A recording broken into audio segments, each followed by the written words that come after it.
Kalm again, the bike, bringing another half-assed production, and we're dropping here at CHEIM in Reed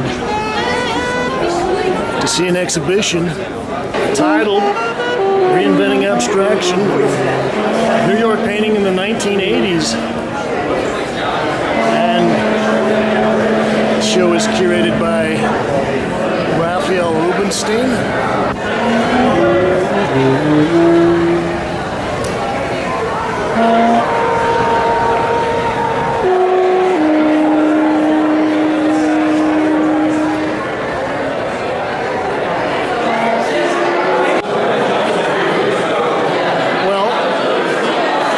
This is by Carroll Dunham, titled Horizontal Bands. And boy, it's really loud here tonight because the place is packed.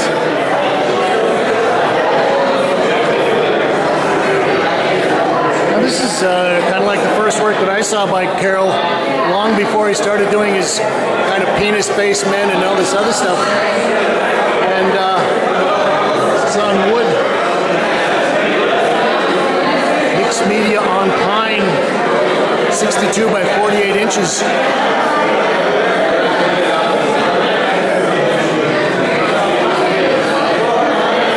This is another iconic piece by Terry Winters titled Point.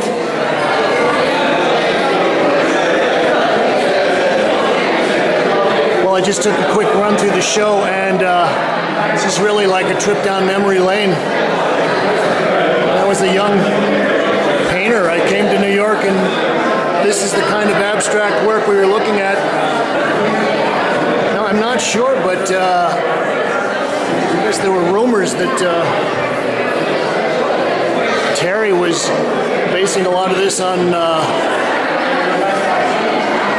images of cells and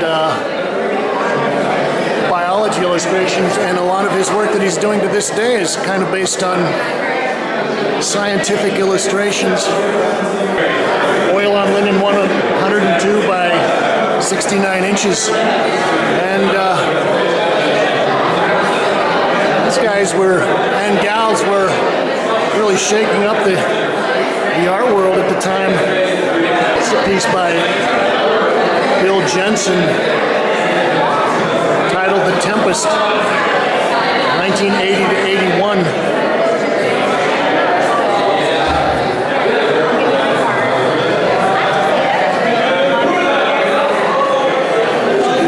Was also a very, very important painter.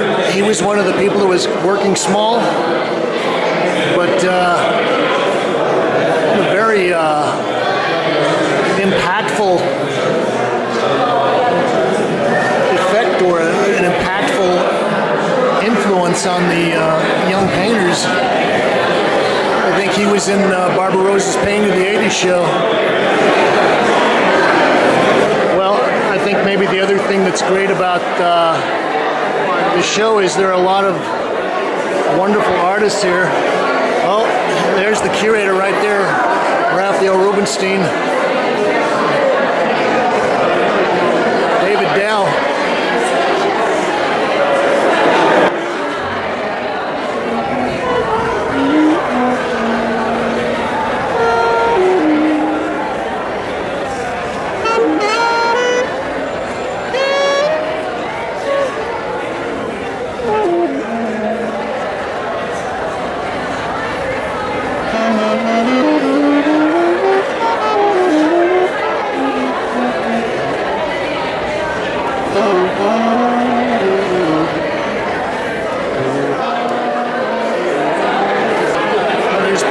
Johnson and Sharon Butler. Well, this large piece is by Pat Steir. It's titled Last Wave Painting. There's Sharon Butler. Last Wave Painting, Wave Becoming a Waterfall, 1987 to 88.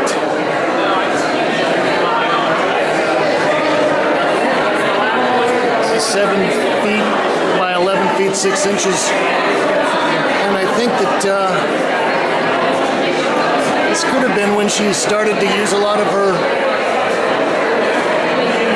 drippy, runny paint. She went into, and still is into, kind of a type of painting that is just using the drips, the rivulets. This is oil on canvas.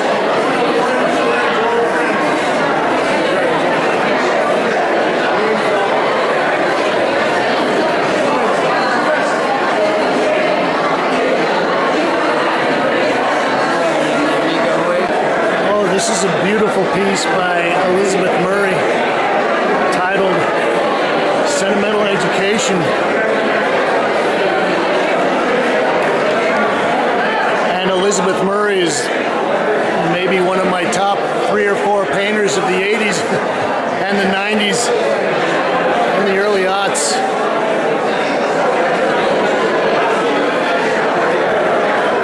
This is from 1982 and it's oil on canvas. 10 feet 7 inches by 96 inches, and this is one of her combined shake canvases. Oh, this little blue and red form that's all kind of round and undular and scallop shapes against this black geometrical edgy shape. That's great.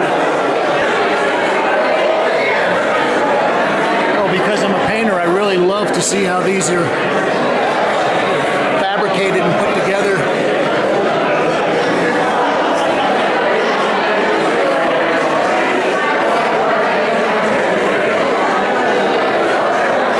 And Elizabeth has such a great sense for her paint and her surface. Just lovely. This tall vertical piece is by David Reed.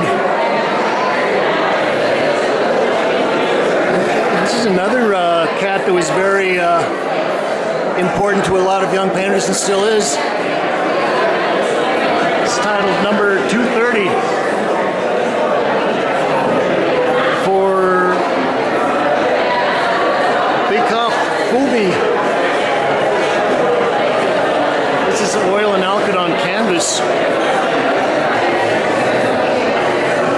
I think one of the interesting things about David and his work is I run around and I visit a lot of young artists' studios and go to the Bushwick Open Studios, and so I see a lot of painting, and there are a lot of kids that are biting on David's stuff.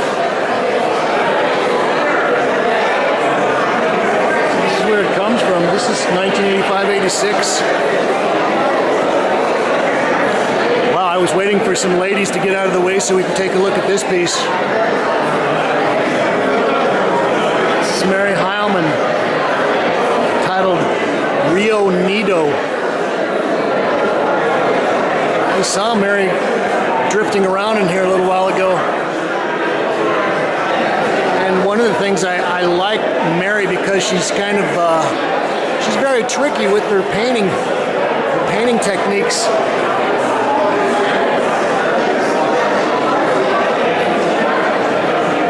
So this is great. We've got the green, blue, pink, and yellow, but what looks like a pink brushstroke is actually a solvent erase in this black form. Same with that. There's almost kind of a performative aspect to Mary's paintings. Oh, and those colors are so nice and hot. This is from 1987, 39 by 58 inches.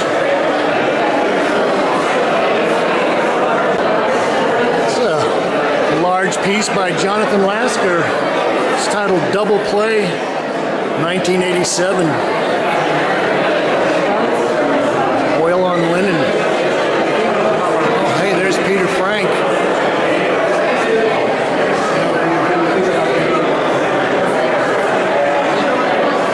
You can see that Jonathan hasn't gotten to quite his current level of thick paint, but you can see it starting to build up here. And he does have his kind of formalistic structure here with his pink bars. And even this flat yellow ochre background is visually brushed in there.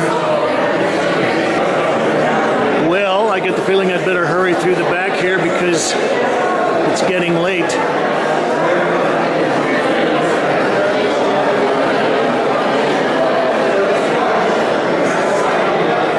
This is a very interesting and unexpected piece by Stanley Whitney. A lot of Stanley's recent work, it's kind of like bars or blocks of bars of solid colors. This is very nice. It's titled 16 Songs, 1984, Oil on Linen.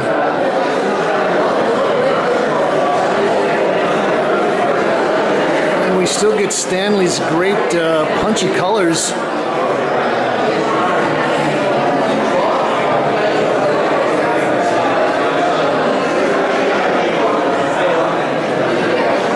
There's Fong Gui. This is Louise Fishman, titled Navigation, oil on linen, 25 by 22 inches. Now it's kind of a relationship between the knifed surfaces that Louise is using and what Bill Jensen was doing. Now, I'm not sure, but at some point I know that Louise was doing a series of paintings that had ash in them.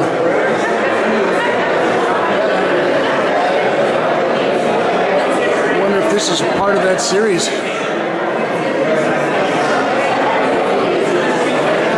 Oh, there's David Reed right there. This is a piece by Stephan Mueller, who just died. This is 2011.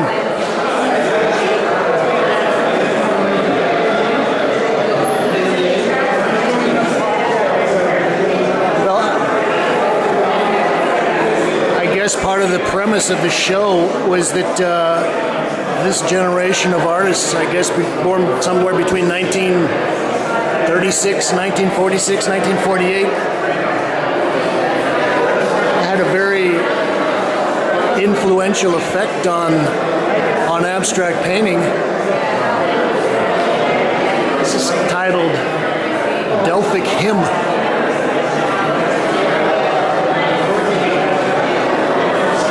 And we'll zip in on this Thomas Nozkowski. It's untitled. I think this is oil on canvas board. Thomas Nozkowski worked on nothing but canvas board for about 10 or 15 years, and they were all 16 by 20 inches. Anyway, I think that one of the reasons that this generation is looked upon as kind of important was not only were they doing a lot of experimenting, but battling back philosophically and aesthetically against the hegemony of the minimalists and the conceptualists and the people that had said painting is dead. You had to be very courageous to sort of go back and pick up this morbid art form. Well, we'll pan over the final gallery here.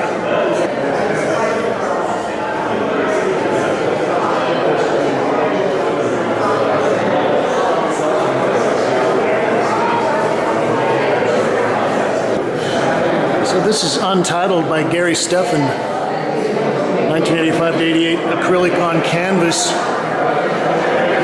And earlier I was back here talking to some of my painter buddies, and Elizabeth Riley, young painter, said she was amazed by this work. She didn't know this whole body of work that Gary was doing back in the mid-'80s, but I said, wow, you've got a lot of great stuff to catch up on. And I think Gary has also been very influential through his teaching and many shows that he's had.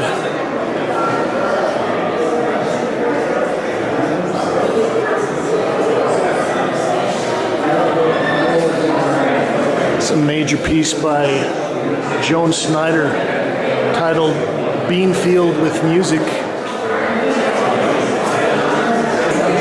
This piece is from 1984 and it's oil and acrylic on canvas, 6 by 12 feet. Now, I was also a big fan of Joan, partly because I just love her exuberance, but also I'm a big fan of people that are using the physical properties of paint. Impasto, I should just squeeze some of this right out of the tube. And I think that she's one of the people that's really carrying on the tradition of the abstract expressionists and other artists like Joan Mitchell.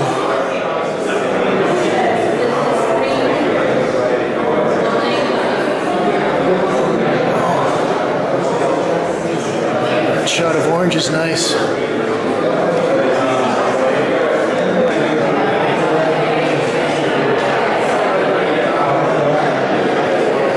This is an interesting piece by Jack Whitten.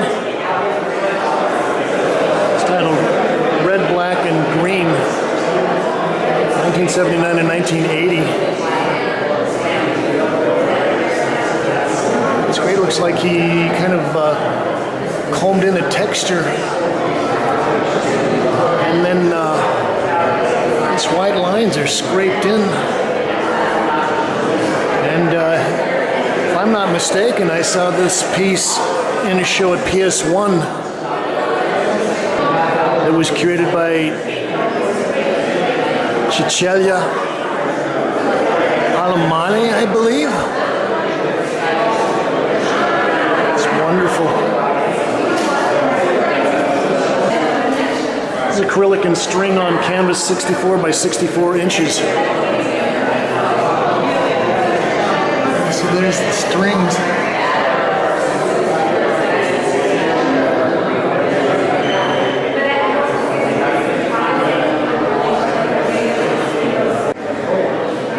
Well, we finally caught up with the curator, the art critic and poet, Raphael Rubinstein.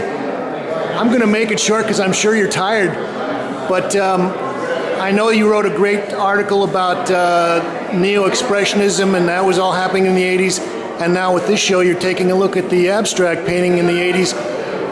What is it about the 80s that you think is worth people taking a sort of another look at and reevaluating? The 80s, so why to do the show? Most versions, standard versions of the 1980s run like this. There's neo-expressionism, succeeded by neo-geo, succeeded by a sort of pushback by conservative forces against contemporary art. And what happens is that there are many artists in the show who are quite well known, quite successful, but are left out of the standard histories by curators, out of the canon. Historians, out of the canon. So I felt like there was an untold history that needed to be presented in the show. David Reed, who's in the show, has a great concept of the street history of painting. This is the history that artists know when they talk to each other, when they meet each other. That's right. And I wanted to try to look back at what was the street history of painting in the 1980s and listen to what artists have to say. So this is one of the reasons. Another reason I did the show is that this is when I began looking at art and writing about art. Yeah, myself, me too. In 85, 86.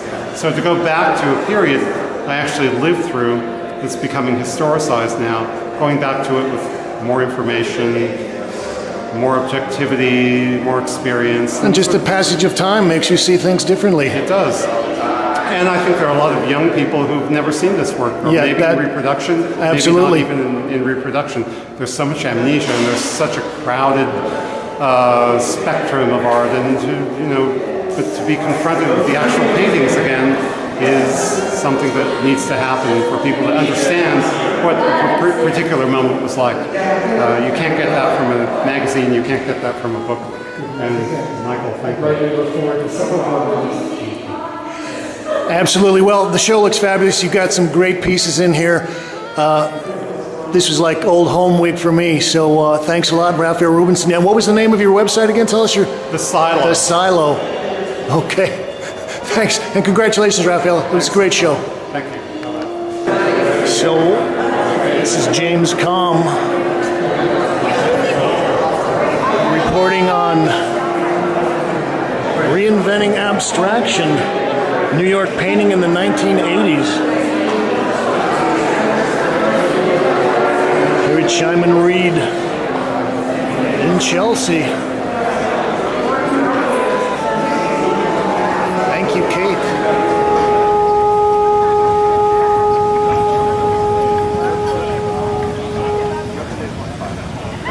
Whoa, Nature Boy. That was beautiful. Thank you.